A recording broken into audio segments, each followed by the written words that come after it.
I'm an Alberta boy, so the idea of women as leaders is old hat. I mean, it was in Alberta that we had the first woman magistrate in the entire British Empire, the famous Five. In fact, an Albertan happens to be the Chief Justice of our Supreme Court of Canada. She's a woman. The last two governors general in a row before this one were women, and of course they were immigrant women as well. Premiers across this country are women. In British Columbia, Christy Clark; Alberta until recently, Alison Redford; Kathleen Wynne in Ontario; Pauline Marois until recently in Quebec. The list goes on. Canada is about as women-friendly as you get. If you look even at women coming up in the ranks, about 60% of university students are women. It is a female-friendly country as much as they come. But don't tell that to Stephen Hume. He's a columnist in the Vancouver Sun, and you just got to see this headline he wrote today. Let me read it to you. Stephen Hume says, "If any country has an anti-woman culture, it's Canada."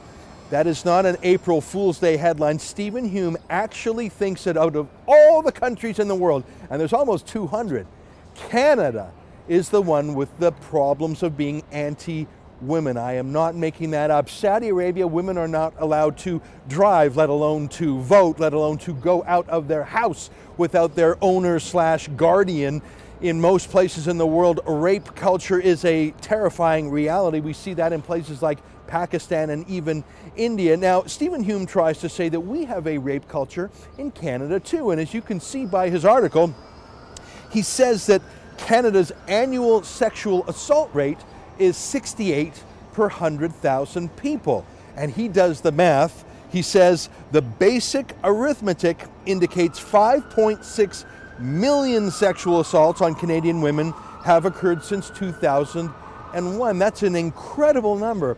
I mean, of course, Canada has about 35 million citizens, which means if his math is true, out of the 17 million or so women in this country, almost 1/3 have been sexually assaulted. Can that be right? No, it can't be right. Let's do the math using Hume's own numbers. He says that 68 people out of 100,000 are sexually assaulted every year. Now, of course, that number is too high. 1 out of 100,000 is too high, but humans are sinners and some humans commit crimes, and sexual assault is one of them. But 68 of 100,000, we'll do the math.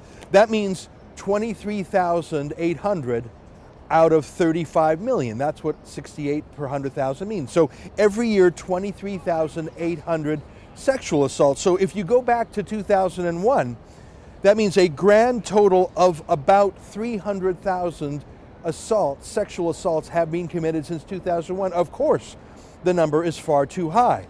But Stephen Hume said it was 5.6 million. He can't even get the math right. And it's no wonder, because you have to invent numbers if you're going to condemn Canada as the most anti-woman culture in the world. Stephen Hume is what we call a white knight. He wants to ride in. He's a white man himself, privileged himself, but he wants to portray himself as a savior of the damsels in distress. He'll help you out, ladies. Just sit back and let him do the heavy lifting.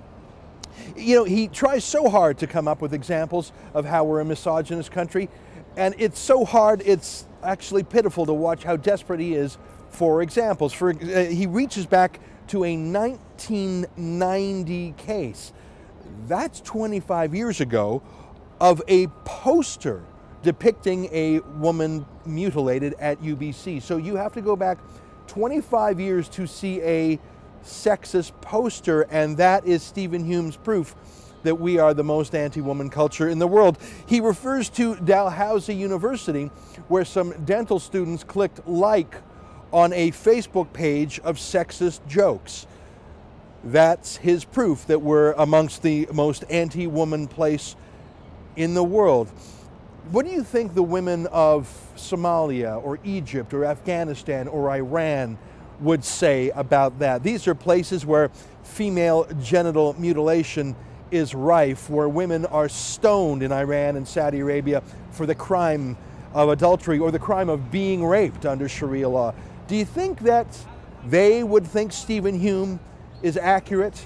Do you think that they would agree that Canada is the most sexist country in the world? No, they would not. because they're actually living under sexism. Stephen Hume wrote all this as a way of attacking Stephen Harper's call to remove the niqab, the face-obscuring veil, from Muslim women who swear an oath of citizenship to Canada. That's how desperate Stephen Hume is to hate his own country. I'm embarrassed for him and the Vancouver Sun that put that headline on his article. For TheRebel.media, I'm Ezra Levant.